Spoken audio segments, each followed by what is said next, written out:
जब कोई मरता है तो सबसे पहले उसकी मां की आंखें रोती हैं। लेकिन बुद्ध कहते हैं, रोने वाला शरीर है, मरने वाला शरीर है। जो चलता रहता है वो आपके कर्मों की चेतना है। जिस प्यार को आपने ठुकराया, जिस गलती पर आपने घमंड किया, मृत्यु के बाद वही आपके साथ चले जाते हैं।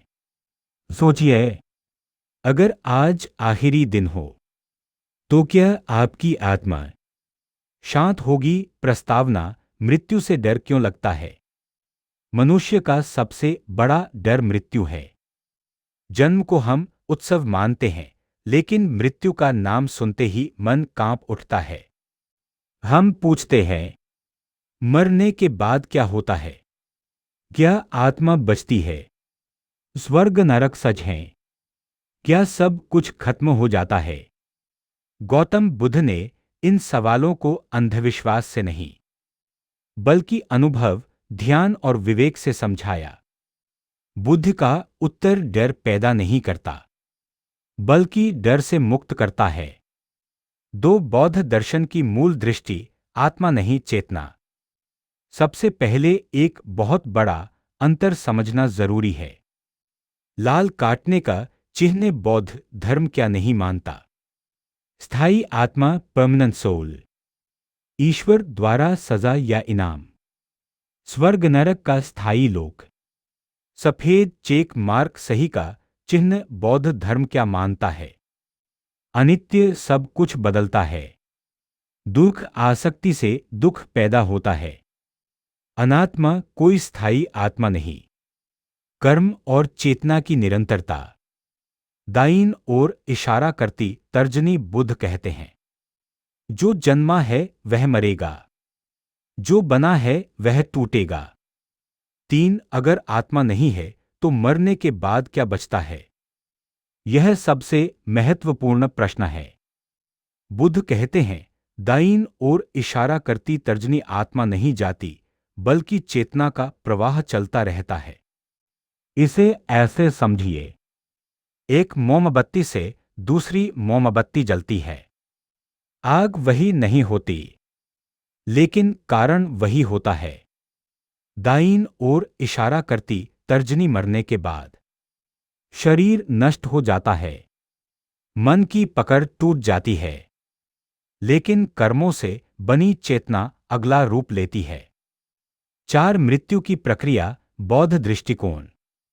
बौद्ध ग्रंथों में मृत्यु को एक प्रक्रिया माना गया है, एक क्षण नहीं। मृत्यु के समय क्या होता है? शरीर की शक्ति क्षीण होती है, इंद्रियां शिथिल हो जाती हैं, सांस धीमी होती है, मन पिछले कर्मों को याद करता है। अंतिम चेतना क्षण उत्पन्न होता है। दाईं ओर इशारा करती तर्जनी, यही अंतिम चेतना अगला जन्म तय करती है। 5, कर्म का सिद्धांत, न्याय बिना न्यायाधीश। बौद्ध धर्म में कर्म का सिद्धांत बेहद वैज्ञानिक है। कर्म क्या है? विचार, वाणी, कर्म कार्य। दाईं ओर इशारा करती तर्जनी, हर कर्म एक बीज है। दाईं ओर इशारा करती तर्जनी, हर बीज फल देगा। दाईं ओर इशारा करती तर्जनी, समय अलग हो सकता है, फल निश्चित है। कर्म 3 प्रकार के होते हैं। संचित कर्म, पिछले जन्मों के। वर्तमान कर्म, इस जीवन के। तत्काल कर्म, मृत्यु से ठीक पहले के। दाईं ओर इशारा करती तर्जनी, मृत्यु के समय जो कर्म प्रबल होता है वही अगला जन्म तय करता है। 6 लोकों की अवधारणा, 6 realms of existence। बौद्ध धर्म में 6 प्रकार के अस्तित्व बताए गए हैं। इन्हें स्वर्ग नरक की तरह स्थायी नहीं माना जाता। 1, देवलोक स्वर्ग, सुख, ऐश्वर्य, लेकिन अहंकार।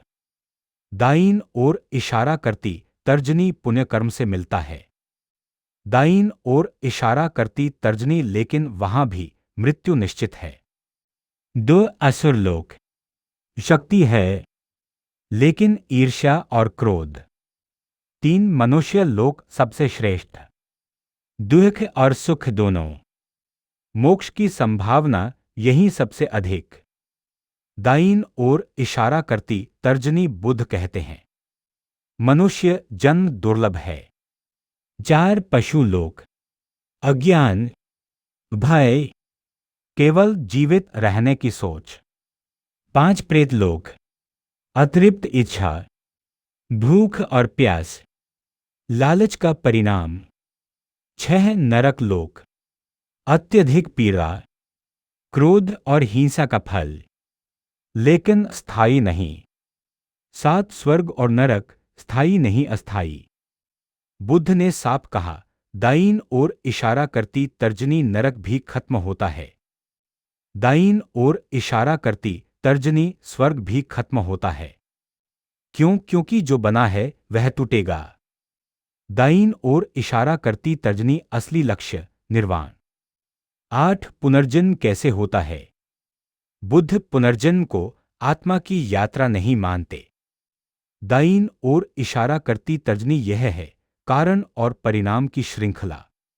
जैसे बीज पौधा फल बीज। दाईं ओर इशारा करती तर्जनी कोई मैं नहीं जाता। दाईं ओर इशारा करती तर्जनी लेकिन कर्मों की धारा चलती रहती है। 9 मृत्यु के बाद तुरंत जन्म होता है या अंतराल। इस विषय पर बौद्ध परंपराओं में मतभेद हैं। थेरवाद, मृत्यु के तुरंत बाद नया जन्म। महायान और वज्रयान, बाररो अवस्था अंतराल चेतना।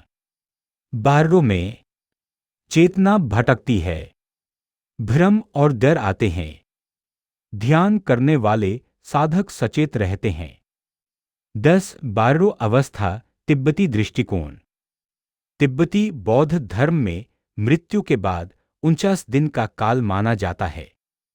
इस दौरान चेतना को मार्गदर्शन दिया जा सकता है। मंत्र, करुणा और प्रार्थना सहायक होती है। दाईं ओर इशारा करती तर्जनी, इसलिए मृतक के लिए शांति पाठ किया जाता है। 11 निर्वाण, जन्म और मृत्यु से मुक्ति। निर्वाण का मतलब मृत्यु नहीं है। दाईं ओर इशारा करती तर्जनी निर्वाण का मतलब है तृष्णा का अंत, अज्ञान का अंत, कर्म का अंत। दाईं ओर इशारा करती तर्जनी जब कर्म खत्म, पुनर्जन्म खत्म, दुख खत्म, भय खत्म। बुद्ध कहते हैं, निर्वाण शांति है। 12 मृत्यु से डर क्यों नहीं लगना चाहिए? क्योंकि मृत्यु अंत नहीं है, यह परिवर्तन है। जैसे कपड़े बदलना। डर आता है आसक्ति से, अहंकार से, मैं की कल्पना से। 13 बुद्ध का अंतिम उपदेश। मृत्यु से पहले बुद्ध ने कहा, अप दीपो भव, अपने दीपक स्वयं बनो। दाईं ओर इशारा करती तर्जनी किसी भगवान पर नहीं। दाईं ओर इशारा करती तर्जनी किसी स्वर्ग पर नहीं। दाईं ओर इशारा करती तर्जनी अपने कर्म और जागरूकता पर भरोसा रखो। 14 आज के जीवन के लिए संदेश। अगर आप जान लें कि मृत्यु निश्चित है, कर्म लौटकर आते हैं, कुछ भी स्थायी नहीं, तो आप कम क्रोध करेंगे, कम लालच करेंगे, अधिक करुणा रखेंगे। दाईं ओर इशारा करती तर्जनी, यही बुद्ध का उद्देश्य था। 15 निष्कर्ष। मरने के बाद क्या होता है? बौद्ध अनुसार आत्मा नहीं जाती, चेतना का प्रवाह चलता है। कर्म अगला जन्म तय करता है। स्वर्ग नरक अस्थायी हैं, निर्वाण अंतिम सत्य है। दाईं ओर इशारा करती तर्जनी, मृत्यु डरने की चीज नहीं।